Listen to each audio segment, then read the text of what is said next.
The Nameless City. When I drew nigh the Nameless City, I knew it was accursed. I was traveling in a parched and terrible valley under the moon, and afar I saw it protruding uncannily above the sands as parts of a corpse may protrude from an ill-made grave. Fear spoke from the age-worn stones of this hoary survivor of the deluge, this great-grandmother of the eldest pyramid, and a viewless aura repelled me and bade me retreat from antique and sinister secrets that no man should see, and no man else had ever dared to see. Remote in the desert of Araby lies the Nameless City, crumbling and inarticulate, its low walls nearly hidden by the sands of uncounted ages. It must have been thus before the first stones of Memphis were laid, and while the bricks of Babylon were yet unbaked.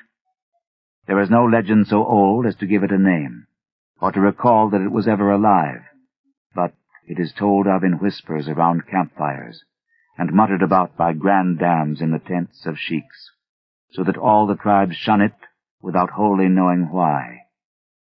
It was of this place that Abdul al-Hazred, the mad poet, dreamed on the night before he sang his unexplainable couplet: "That is not dead which can eternal lie, and with strange eons even death may die." I should have known that the Arabs had good reason for shunning the Nameless City, the city told of in strange tales but seen by no living man. Yet I defied them, and went into the untrodden waste with my camel.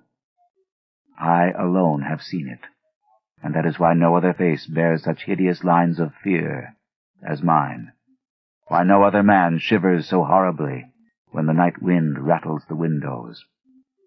When I came upon it in the ghastly stillness of unending sleep, it looked at me, chilly from the rays of a cold moon amidst the desert's heat.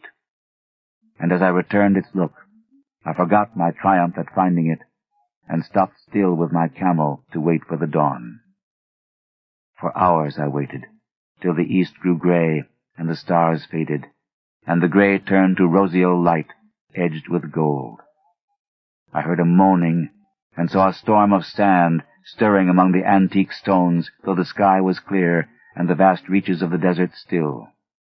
Then suddenly, above the desert's far rim, came the blazing edge of the sun, seen through the tiny sandstorm which was passing away, and in my fevered state I fancied that from some remote depth there came a crash of musical metal to hail the fiery disk, as Memnon hails it from the banks of the Nile.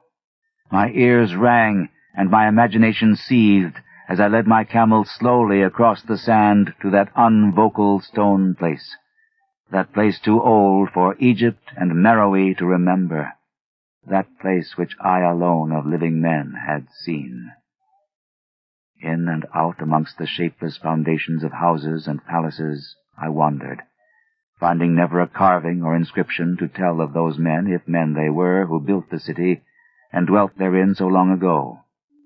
The antiquity of the spot was unwholesome, and I longed to encounter some sign or device to prove that the city was indeed fashioned by mankind. There were certain proportions and dimensions in the ruins which I did not like. I had with me many tools, and dug much within the walls of the obliterated edifices, but progress was slow, and nothing significant was revealed. When night and the moon returned, I felt a chill wind which brought new fear, so that I did not dare to remain in the city. And as I went outside the antique walls to sleep, a small, sighing sandstorm gathered behind me, blowing over the gray stones, though the moon was bright and most of the desert still. I waked just at dawn from a pageant of horrible dreams, my ears ringing as from some metallic peal. I saw the sun peering redly through the last gusts of a little sandstorm that hovered over the Nameless City, and marked the quietness of the rest of the landscape. Once more I ventured within those brooding ruins that swelled beneath the sand like an ogre under a coverlet, and again dug vainly for relics of the forgotten race.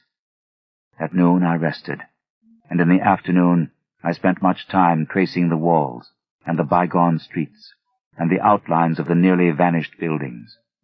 I saw that the city had been mighty indeed, and wondered at the sources of its greatness. To myself, I pictured all the splendors of an age so distant that Chaldea could not recall it, and thought of Sarnath the doomed, that stood in the land of Manar when mankind was young, and of Ib that was carven of grey stone before mankind existed. All at once, I came upon a place where the bedrock rose stark through the sand and formed a low cliff, and here I saw with joy what seemed to promise further traces of the antediluvian people. Hewn rudely on the face of the cliff were the unmistakable facades of several small, squat rock houses or temples, whose interiors might preserve many secrets of ages too remote for calculation, though sandstorms had long since effaced any carvings which may have been outside. Very low and sand-choked were all of the dark apertures near me, but I cleared one with my spade and crawled through it, carrying a torch to reveal whatever mysteries it might hold. When I was inside, I saw that the cavern was indeed a temple, and beheld plain signs of the race that had lived and worshipped before the desert was a desert. Primitive altars, pillars, and niches, all curiously low, were not absent, and though I saw no sculptures nor frescoes, there were many singular stones clearly shaped into symbols by artificial means. The lowness of the chiseled chamber was very strange, for I could hardly more than kneel upright, but the area was so great that my torch showed only part at a time. I shuddered oddly in some of the far corners, for certain altars and stones suggested forgotten rites of terrible, revolting, and inexplicable nature, and made me wonder what manner of men could have made and frequented such a temple. When I had seen all that the place contained, I crawled out again, avid to find what the other temples might yield. Night had now approached, yet the tangible things I had seen made curiosity stronger than fear, so that I did not flee from the long moon-cast shadows that had daunted me when first I saw the Nameless City. In the twilight, I cleared another aperture, and with a new torch crawled into it, finding more vague stones and symbols, though nothing more definite than the other temple had contained. The room was just as low, but much less broad, ending in a very narrow passage crowded with obscure and cryptical shrines. About these shrines I was prying, when the noise of a wind and of my camel outside broke through the stillness and drew me forth to see what could have frightened the beast. The moon was gleaming vividly over the primeval ruins, lighting a dense cloud of sand that seemed blown by a strong but decreasing wind from some point along the cliff ahead of me. I knew it was this chilly, sandy wind which had disturbed the camel, and was about to lead him to a place of better shelter, when I chanced to glance up, and saw that there was no wind atop the cliff. This astonished me, and made me fearful again, but I immediately recalled the sudden local winds I had seen and heard before at sunrise and sunset, and judged it was a normal thing. I decided that it came from some rock fissure leading to a cave, and watched the troubled sand to trace it to its source, soon perceiving that it came from the black orifice of a temple a long distance south of me, almost out of sight. Against the choking sand cloud I plodded toward this temple, which, as I neared it, loomed larger than the rest, and showed a doorway far less clogged with caked sand. I would have entered, had not the terrific force of the icy wind almost quenched my torch. It poured madly out of the dark door, sighing uncannily as it ruffled the sand and spread about the weird ruins. Soon it grew fainter, and the sand grew more and more still, till finally all was at rest again. But a presence seemed stalking among the spectral stones of the city, and when I glanced at the moon, it seemed to quiver as though mirrored in unquiet waters. I was more afraid than I could explain, but not enough to dull my thirst for wonder. So as soon as the wind was quite gone, I crossed into the dark chamber from which it had come. This temple, as I had fancied from the outside, was larger than either of those I had visited before, and was presumably a natural cavern, since it bore winds from some region beyond. Here I could stand quite upright, but saw that the stones and altars were as low as those in the other temples. On the walls and roof I beheld for the first time some traces of the pictorial art of the ancient race, curious curling streaks of paint that had almost faded or crumbled away, and on 2 of the altars I saw, with rising excitement, a maze of well-fashioned curvilinear carvings.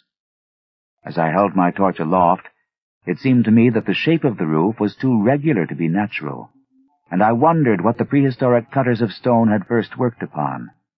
Their engineering skill must have been vast. Then a brighter flare of the fantastic flame showed me that for which I had been seeking, the opening to those remoter abysses whence the sudden wind had blown, and I grew faint when I saw that it was a small and plainly artificial door chiseled in the solid rock. I thrust my torch within, beholding a black tunnel with the roof arching low over a rough flight of very small, numerous, and steeply descending steps. I shall always see those steps in my dreams, for I came to learn what they meant. At the time, I hardly knew whether to call them steps or mere footholds in a precipitous descent. My mind was whirling with mad thoughts, and the words and warnings of Arab prophets seemed to float across the desert from the land that men know to the nameless city that men dare not know. Yet I hesitated only a moment before advancing through the portal and commencing to climb cautiously down the steep passage, feet first, as though on a ladder. It is only in the terrible phantasms of drugs or delirium that any other man can have had such a descent as mine. The narrow passage led infinitely down, like some hideous haunted well, and the torch I held above my head could not light the unknown depths toward which I was crawling. I lost track of the hours and forgot to consult my watch, though I was frightened when I thought of the distance I must be traversing. There were changes of direction and of steepness, and once I came to a long, low, level passage where I had to wriggle feet first along the rocky floor, holding my torch at arm's length beyond my head. The place was not high enough for kneeling. After that were more of the steep steps, and I was still scrambling down interminably when my failing torch died out. I do not think I noticed it at the time, for when I did notice it, I was still holding it high above me as if it were ablaze. I was quite unbalanced with that instinct for the strange and the unknown which has made me a wanderer upon earth and a haunter of far, ancient, and forbidding places. In the darkness, there flashed before my mind fragments of my cherished treasury of demoniac lore, sentences from Al-Hazred, the mad Arab, paragraphs from the apocryphal nightmares of Damascius, and infamous lines from the delirious Images du Monde of Gautier de Metz. I repeated queer extracts, and muttered of Afrasiab and the demons that floated with him down the Oxus, later chanting over and over again a phrase from one of Lord Dunsany's tales, the unreverberate blackness of the abyss. Once, when the descent grew amazingly steep, I recited something in sing-song from Thomas Moore, until I feared to recite more. A reservoir of darkness, black as witches' cauldrons are, when filled with moon drugs in the eclipse distilled. Leaning to look if foot might pass down through that chasm, I saw beneath, as far as vision could explore, the jetty sides as smooth as glass, looking as if just varnished o'er with that dark pitch the sea of death throws out upon its slimy shore. Time had quite ceased to exist when my feet again felt a level floor, and I found myself in a place slightly higher than the rooms in the 2 smaller temples, now so incalculably far above my head. I could not quite stand, but could kneel upright, and in the dark I shuffled and crept hither and thither at random. I soon knew that I was in a narrow passage, whose walls were lined with cases of wood, having glass fronts. As in that Paleozoic and abysmal place, I felt of such things as polished wood and glass. I shuddered at the possible implications. The cases were apparently ranged along each side of the passage at regular intervals, and were oblong and horizontal, hideously like coffins in shape and size. When I tried to move 2 or 3 for further examination, I found they were firmly fastened. I saw that the passage was a long one, so floundered ahead rapidly in a creeping run that would have seemed horrible had any eye watched me in the blackness, crossing from side to side occasionally to feel of my surroundings and be sure the walls and rows of cases still stretched on. Man is so used to thinking visually that I almost forgot the darkness and pictured the endless corridor of wood and glass in its low-studded monotony as though I saw it. And then, in a moment of indescribable emotion, I did see it. Just when my fancy merged into real sight, I cannot tell, but there came a gradual glow ahead, and all at once I knew that I saw the dim outlines of the corridor and the cases, revealed by some unknown subterranean phosphorescence. For a little while, all was exactly as I had imagined it, since the glow was very faint. But as I mechanically kept on stumbling ahead into the stronger light, I realized that my fancy had been but feeble. This hall was no relic of crudity like the temples in the city above, but a monument of the most magnificent and exotic art. Rich, vivid, and daringly fantastic designs and pictures formed a continuous scheme of mural painting whose lines and colors were beyond description. The cases were of a strange golden wood, with fronts of exquisite glass, and contained the mummified forms of creatures outreaching in grotesqueness the most chaotic dreams of man. To convey any idea of these monstrosities is impossible. They were of the reptile kind, with body lines suggesting sometimes the crocodile, sometimes the seal, but more often nothing of which either the naturalist or the paleontologist ever heard. In size, they approximated a small man, and their forelegs bore delicate and evidently flexible feet, curiously like human hands and fingers. But strangest of all were their heads, which presented a contour violating all known biological principles. To nothing can such things be well compared. In one flash, I thought of comparisons as varied as the cat, the bulldog, the mythic satyr, and the human being.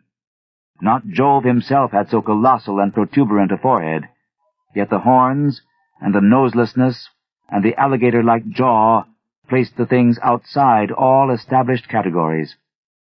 I debated for a time on the reality of the mummies, half suspecting they were artificial idols, but soon decided they were indeed some Paleologian species which had lived when the Nameless City was alive.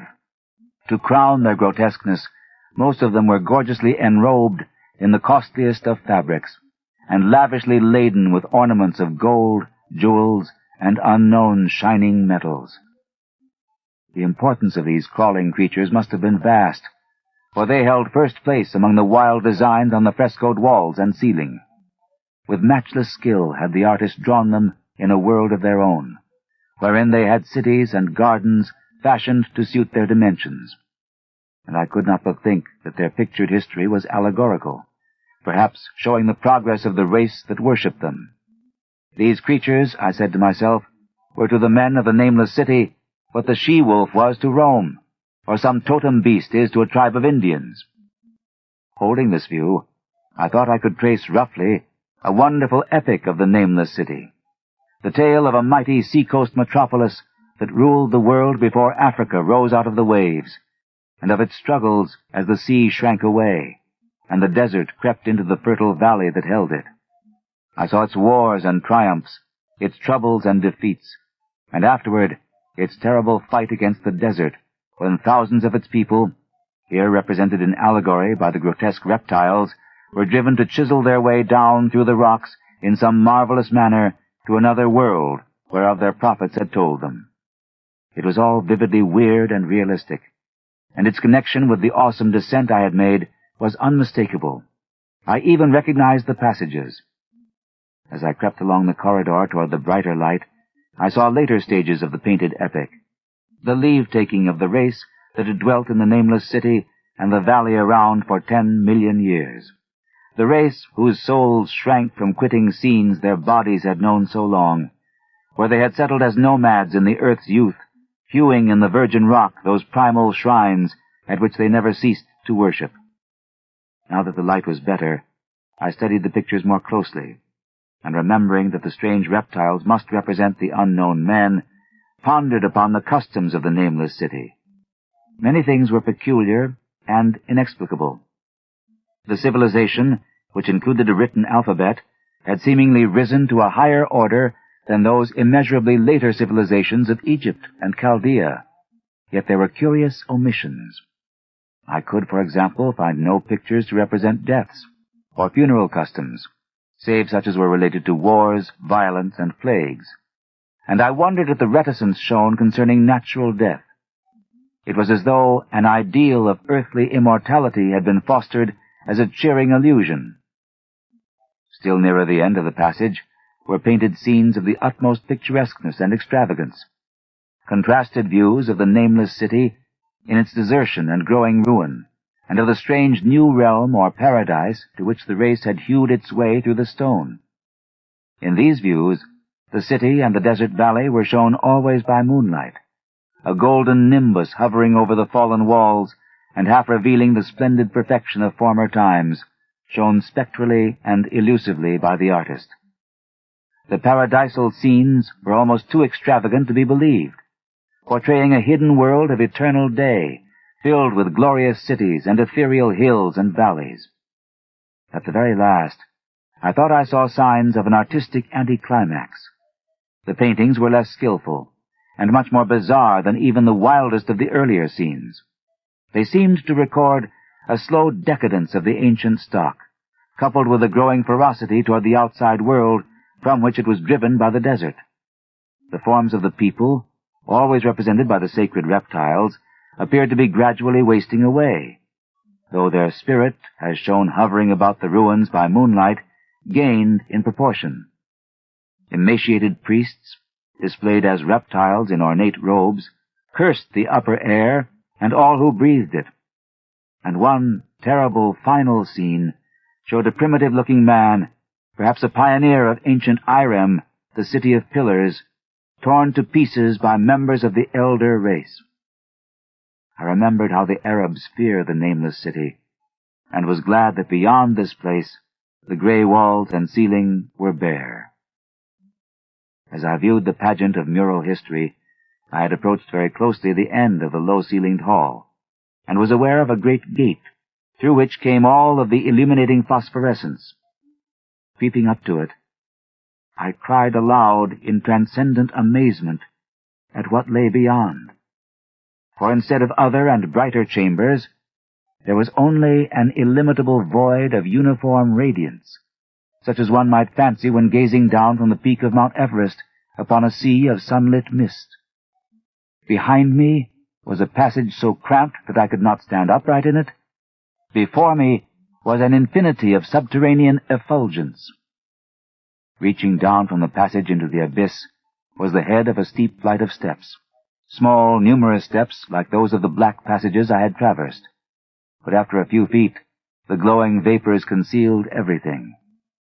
Swung back open against the left-hand wall of the passage was a massive door of brass, incredibly thick and decorated with fantastic bas-reliefs, which could, if closed, shut the whole inner world of light away from the vaults and passages of rock.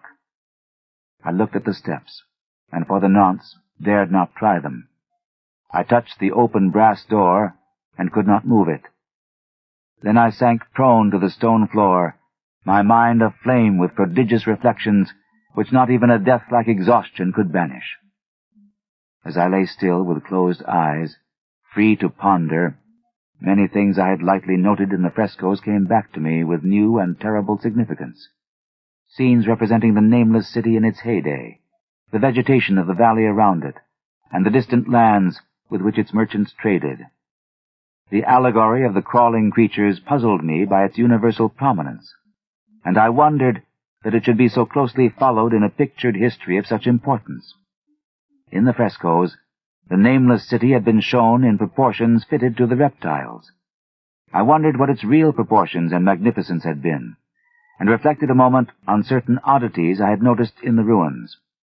I thought curiously of the lowness of the primal temples and of the underground corridor, which were doubtless hewn thus out of deference to the reptile deities there honored, though it perforce reduced the worshippers to crawling. Perhaps the very rites had involved the crawling in imitation of the creatures. No religious theory, however, could easily explain why the level passage in that awesome descent should be as low as the temples, or lower, since one could not even kneel in it.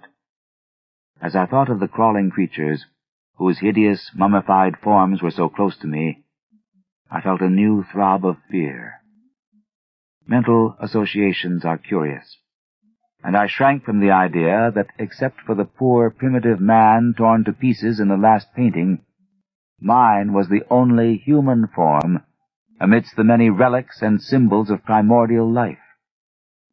But as always in my strange and roving existence, wonder soon drove out fear, for the luminous abyss and what it might contain presented a problem worthy of the greatest explorer. That a weird world of mystery lay far down that flight of peculiarly small steps I could not doubt, and I hoped to find there those human memorials which the painted corridor had failed to give. The frescoes had pictured unbelievable cities, hills, and valleys in this lower realm, and my fancy dwelt on the rich and colossal ruins that awaited me.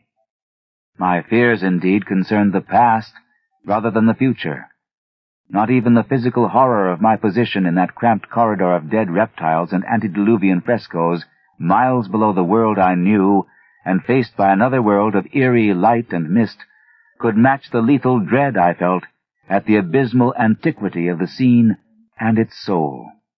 An ancientness so vast that measurement is feeble seemed to leer down from the primal stones and rock-hewn temples in that nameless city, while the very latest of the astounding maps in the frescoes showed oceans and continents that man has forgotten, with only here and there some vaguely familiar outline. Of what could have happened in the geological eons since the paintings ceased, and the death-hating race resentfully succumbed to decay, no man might say. Life had once teemed in these caverns, and in the luminous realm beyond.